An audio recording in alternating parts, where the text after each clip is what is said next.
Bien chicos, buenos días. El tema de hoy es aprendizaje. Bien, comencemos entonces. La definición que tenemos acá del aprendizaje nos dice que el aprendizaje se refiere a la adquisición de nuevas conductas externas y capacidades internas. Es decir, a ver, estamos hablando de nuevas conductas, muchachos, ¿ya? Por eso es que acá luego vamos a diferenciar entre las conductas que son aprendidas, que es el caso que estamos tratando, y algunas conductas que no son aprendidas. Y acá hay algunos ejemplos de eso. Bueno, entonces no dice nuevas conductas. Conducta se refiere pues a un comportamiento que sí se puede observar, se refiere a lo externo acá. Y eh, capacidades, ¿no? Las capacidades son aquellas cosas o comportamientos o actividades que nosotros somos capaces de hacer. Bien, lo primero es observable, las conductas, y las capacidades son no observables, ¿no? Son internas. Ahora, veamos acá. Los enfoques del aprendizaje. Nos ponen acá el aprendizaje desde el enfoque como un producto y el aprendizaje como un proceso, ¿no? Son dos enfoques que le damos al aprendizaje. El aprendizaje como un producto y el aprendizaje como un proceso. Y acá ustedes verán pues que hay un pequeño esquema, ¿no? Como dice acá, una fórmula, ER y acá EOR. A ver, de una vez les digo. E significa estímulo. Ya saben, cuando hablamos de estímulos nos referimos pues a todo aquello que somos capaces de conocer, todo aquello que está en nuestro ambiente, que nos damos cuenta que está ahí, ¿no? de lo cual somos conscientes, ¿no? Todo aquello que podemos percibir. Mientras que R sería la respuesta, estímulo-respuesta. Y con las respuestas nos referimos pues a nuestro comportamiento, ¿no? Nuestra conducta. La conducta que nosotros realizamos después de estar frente a ese estímulo. Todos los estímulos siempre nos van a llevar a una cierta reacción, respuesta, comportamiento, conducta que nosotros vayamos a tener. Bien, y en el otro caso, como proceso del aprendizaje, vemos que acá hay un término más, la O. Sería estímulo, organismo, se refiere pues al proceso interno por el cual atraviesa nuestro aprendizaje, y luego la respuesta, que sería nuestra conducta, ¿no? Que ya dijimos. Bueno, cuando hablamos del aprendizaje como un producto, ¿ya? Estamos diciendo pues que el producto del aprendizaje es el cambio de conductas observables. Es decir, yo digo que alguien ha aprendido algo porque veo un cambio en su conducta. Entonces, si yo digo eso, si yo creo eso, estaría yo enfocando el aprendizaje como un producto. Bien, si yo digo pues Luchito ahora se comporta bien, ¿no? Ahora es otra persona, ya tiene mejores modales, no es tan vulgar, no dice tantas lisuras, etcétera. Si yo veo observo que Luchito se comporta de esa manera, que ha cambiado, entonces yo diré, pues, entonces ha aprendido, ¿no? Le sirvieron las clases de, no sé, de elegancia, de filosofía, de psicología, o la clase que lleva en su colegio, pues no, o la clase de buenos modales, quién sabe qué, ya ha leído mucho, ya. Todo eso entonces lo ha aprendido, ¿no? ¿Y dónde es que yo veo que ha aprendido esta persona? Cuando observo su conducta, ¿no? Cuando veo un cambio en su conducta, ahí yo diré pues que esta persona aprendió, ¿no? Eso, ahí me estaría ubicando yo dentro del aprendizaje como un producto, ¿ya? Y la escuela psicológica que considera el aprendizaje de esta forma sería la escuela conductista, ¿bien? El conductismo, acuérdense de eso.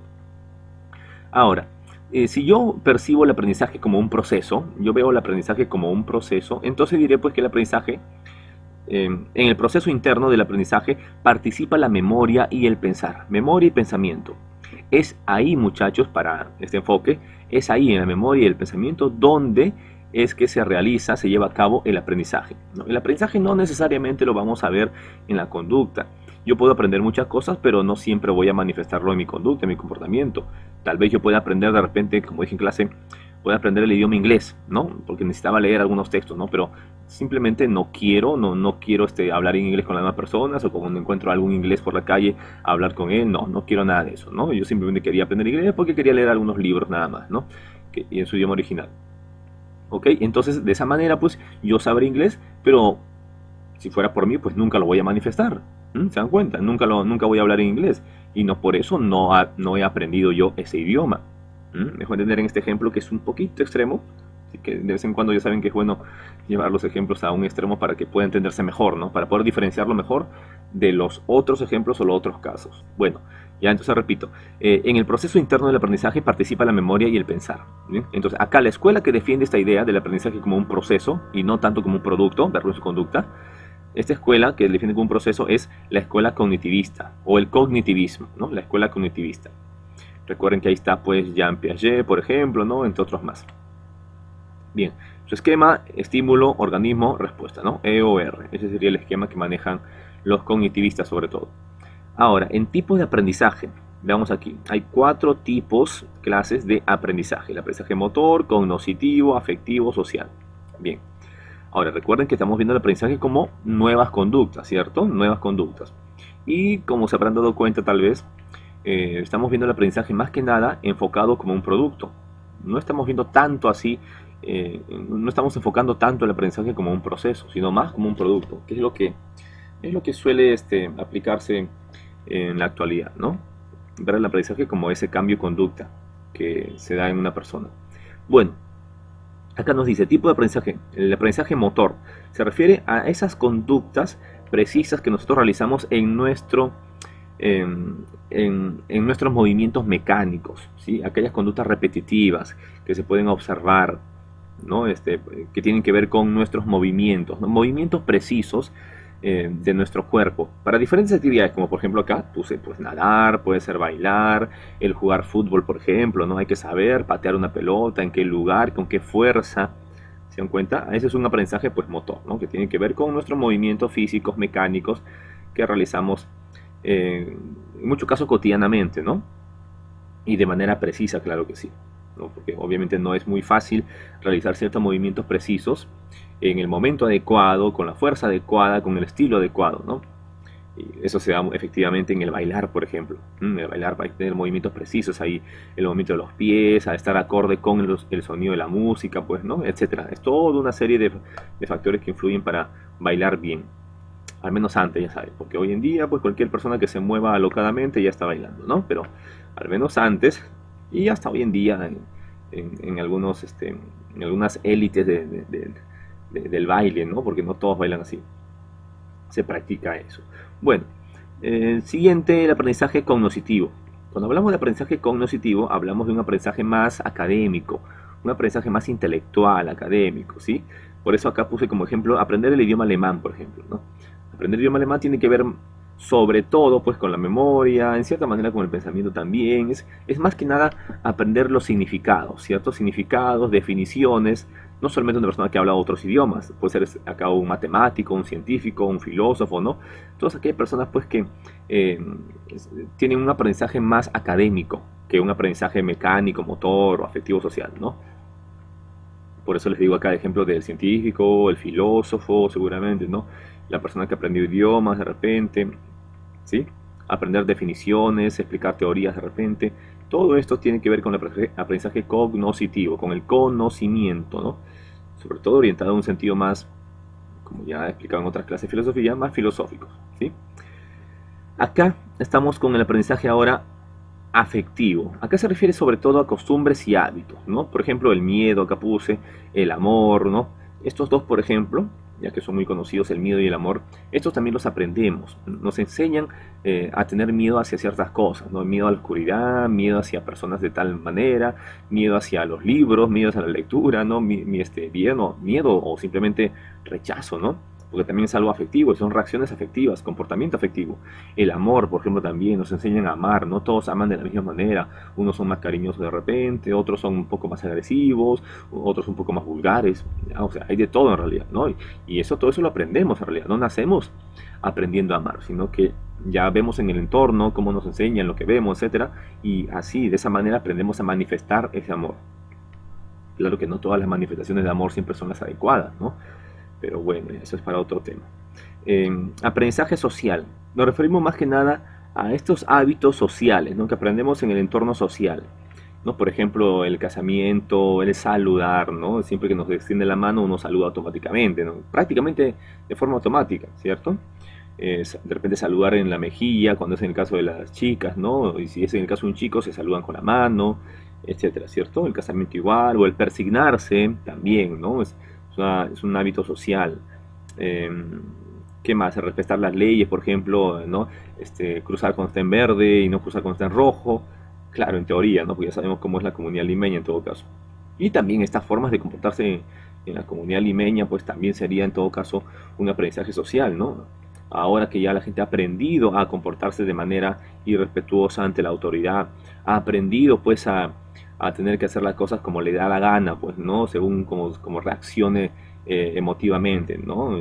Ese aprendizaje en torno al rechazo hacia el pensamiento y más que nada eh, aceptar y levantar el pulgar, ¿no? Hacia las personas que se comportan de manera más primitiva, ¿no? O sea, todo lo que tiene que ver con el aspecto social, ya que la sociedad nos enseña y que debemos repetir en ciertas circunstancias, eso es un aprendizaje social. Por eso puse acá casamiento y salud, ¿no? Que son las típicas, fascinarse, etc.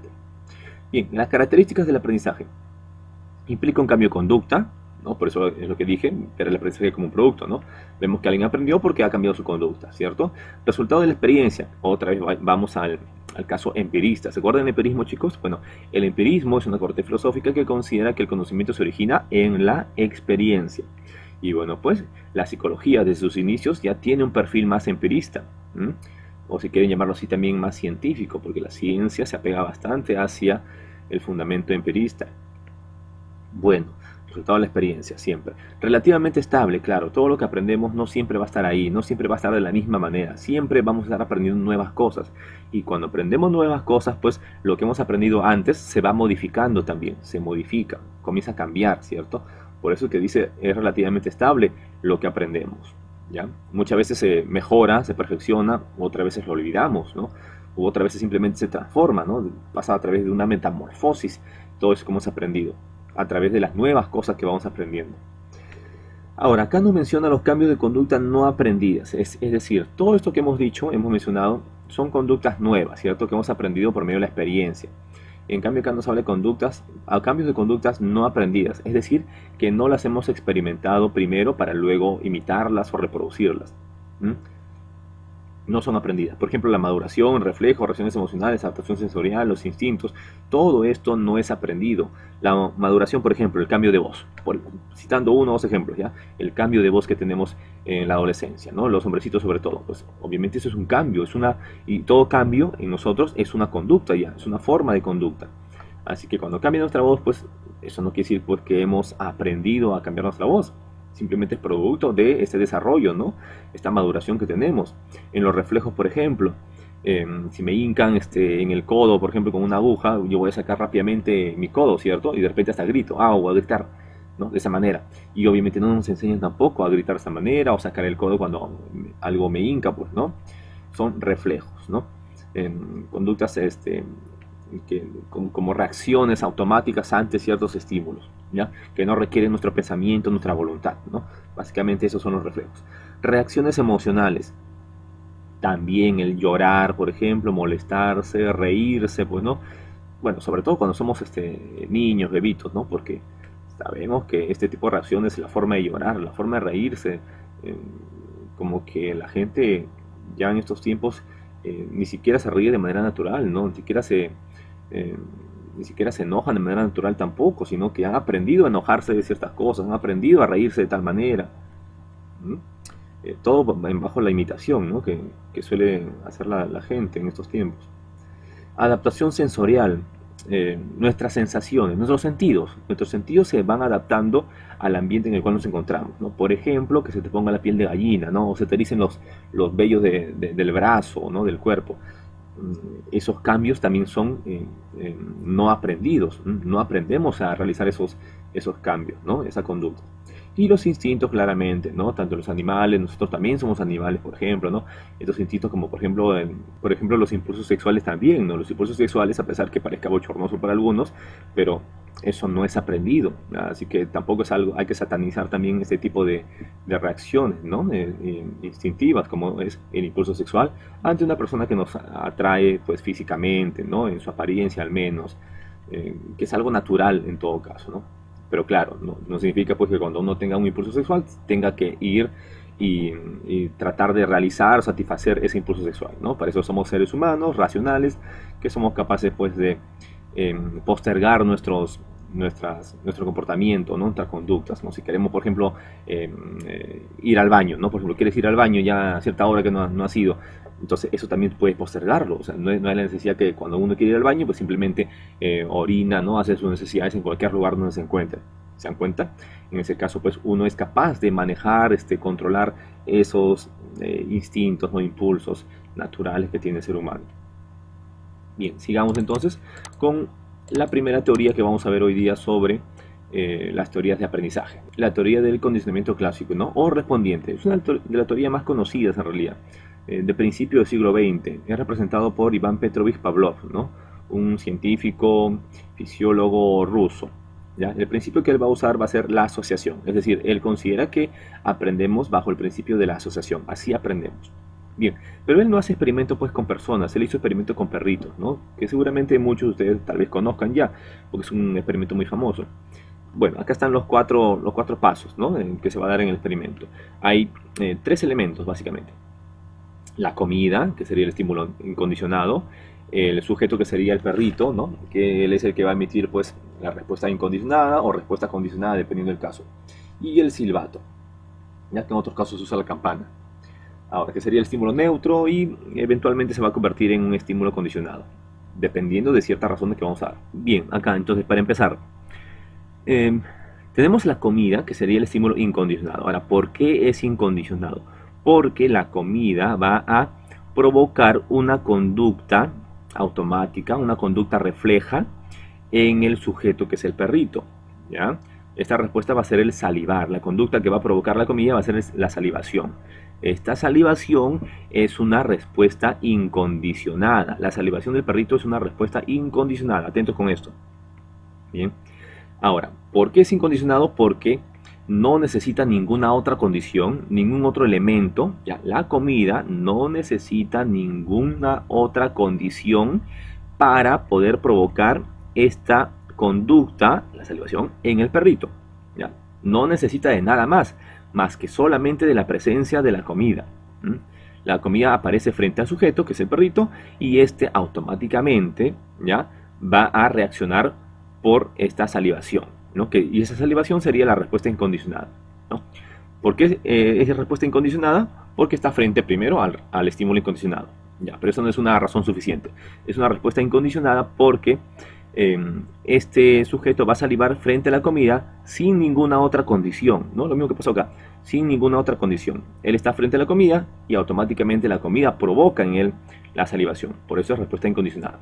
Repito, porque es un estímulo incondicionado a la comida, porque provoca una respuesta refleja, una conducta refleja, o una respuesta incondicionada, o la salivación en el sujeto, ¿ya? Provoca la salivación en el sujeto, sin ninguna otra condición ni elemento que tenga que intervenir para provocar esta conducta en el sujeto. Ahora lo otro. Bien, en este caso tenemos al silbato, ¿ya? ¿Por qué el silbato es un estímulo neutro, ¿ya? Cuando tenemos el silbato acá frente al sujeto, ya sea que el silbato suene, no hacemos sonar el silbato, por ejemplo, esto no va a provocar ninguna conducta refleja en el perrito. El perrito va a escuchar el silbato y el perrito no va a salivar para nada, pues, ¿no? Obviamente no es la comida como en este caso. No va a salivar para nada. Simplemente lo va a ver seguramente y va a seguir en sus asuntos, ¿no? Va a dormir de repente, etc. ¿Ya? Por lo tanto, pues, es un estímulo neutro, ¿no? Neutro porque no provoca ninguna conducta refleja en el perrito, ¿no? Ningún reflejo en el perrito, ¿ya? Ahora, luego, ¿qué pasa acá? Acá comienza el experimento ya. Lo que hace Pavlov es asociar la comida con el silbato para que en un determinado momento este perrito llegue a asociarlos, efectivamente, y se pueda producir este condicionamiento que tenemos al final. A ver, ¿cómo sucede? Primero, lo que pasa es que Pavlov hace sonar el silbato, el perro lo ve, lo escucha, ¿no? Pero no emite ninguna respuesta, ninguna salivación. Estamos hablando con la salivación, ¿ya? Este es el objetivo acá. No emite la salivación, este reflejo. Pero luego Pavlov le presenta la comida, ¿sí? Cuando hace esto y se unen esos dos, es que el perrito comienza a salivar. Claro, al principio el perrito saliva por la comida, no por el silbato. Suena el silbato, nada, no le interesa, ¿cierto? Pero se le presenta la comida un segundo después, ahí comienza a salivar. Ya, si se hace esto varias veces, se hace sonar el silbato y luego se le da la comida, silbato, comida, silbato, comida, silbato, comida, varias veces, lo que va a pasar es que el perrito va a asociar, va a comenzar a pensar, entre comillas pensar, ¿no? Va a comenzar a creer eh, que cuando suena el silbato aparece la comida, ¿no? Va a establecer esa relación, ¿no? Lo va a asociar. Silbato, luego comida. Silbato, comida, como si fueran lo mismo. ¿M?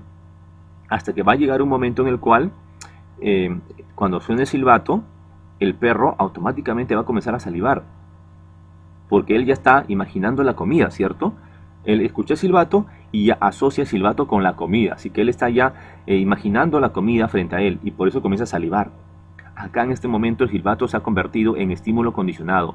¿Por qué el silbato se convirtió en estímulo incondicionado? Condicionado porque el silbato provoca la salivación en el perrito previa, ojo ahí, este es el caso ya, previa asociación del silbato con la comida.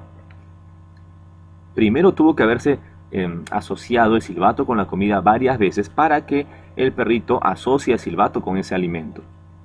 ¿Ya? Así que entonces, ¿por qué el silbato es un estímulo condicionado? Porque el silbato provoca la salivación en el perrito bajo la condición de que ese mismo silbato haya sido asociado con el alimento, ¿sí? Para que al final ese perro lo asocie con el alimento, al silbato. Por eso es estímulo condicionado, porque hay una condición, ¿se dan cuenta? Hay una condición para que este silbato pueda provocar la salivación en el perrito. Ahora, esa salivación en este caso, no arriba, acá, en este caso la salivación sería una respuesta condicionada también. ¿Por qué una respuesta condicionada? Porque esta salivación que está realizando el perrito, que la hace cuando escuchó el silbato, no es provocada por el silbato realmente, en el fondo, ¿cierto? Sino que el perrito saliva porque al escuchar el silbato, él está ya imaginando el efecto o la consecuencia que él ha aprendido sobre el silbato, ¿no? Que cuando suena el silbato aparece comida, por eso es que está salivando. Bien, en este momento entonces estamos hablando de estímulo condicionado en el silbato y respuesta condicionada también, porque se supone que el perrito no debería salivar por el silbato, ¿no? Él no va a comerse el silbato. Así que esta respuesta es condicionada por eso también, ¿ya? Ya sepan ver esa relación, ¿eh? Con lo que pasa al principio y lo que pasa al final, ¿no? Y lo que pasa en ese intermedio, ¿no? Que es la asociación entre el silbato y la comida para que al final este perrito, este sujeto, esté por fin condicionado. Y eso, según Pavlov, es lo que pasa con todos. Todos pasamos por eso. El ser humano también aprende de esa manera, por medio del condicionamiento. Por ejemplo, yo les digo, silencio. Yo le digo silencio. Le digo esta palabra y ustedes escuchan silencio. Y ustedes automáticamente se ponen en silencio, ¿no? Y lo digo en un tonito que ustedes saben que cuando lo digo en cierto tonito, ya les voy a restar puntos, ¿no? O los voy a castigar con un montón de planas, por ejemplo, ¿no? Lo digo con ese tonito que ustedes conocen ya. Y cuando yo hablo así, por ejemplo, recién elevo la voz y hablo con ese tonito, ustedes ya se callan automáticamente. ¿Mm? ¿Qué pasó ahí? Ahí en ese momento podemos también hablar del condicionamiento. ¿Mm? Ustedes hicieron silencio porque yo levanté la voz, como ustedes ya previamente saben que levanto la voz. ¿Se dan cuenta? El lenguaje mismo, en general, el lenguaje mismo también es una forma de condicionamiento. Porque dense cuenta, el lenguaje, ¿qué es al final? Al fin y al cabo, para verlo de manera muy fría, es simplemente sonidos. Son un montón de sonidos nada más. ¿Y cómo esos sonidos pueden generar una conducta en nosotros? Que yo diga silencio, o ven, o dime qué hora es, o estudia, o toma esto, o anda, ve, tráeme un medicamento de la farmacia, etc. Es porque obviamente estamos condicionados también de esa manera, así como el perrito con la comida y el silbato. Hemos aprendido ya que cuando se emite ese sonido en particular, significa tal cosa, ¿no? Significa otra cosa más. Yo digo silencio y eso significa que ustedes se están silenciando, callándose, pues, ¿no? Este es el presente silbato, pues el perrito ya cree que eso significa comida, pues, ¿no? Ya va a aparecer la comida y por eso se pone a salivar. El caso de la Chilindrina, ¿se acuerdan que les había dado ese ejemplo? Su papá pues le castiga, no dice, ve adentro.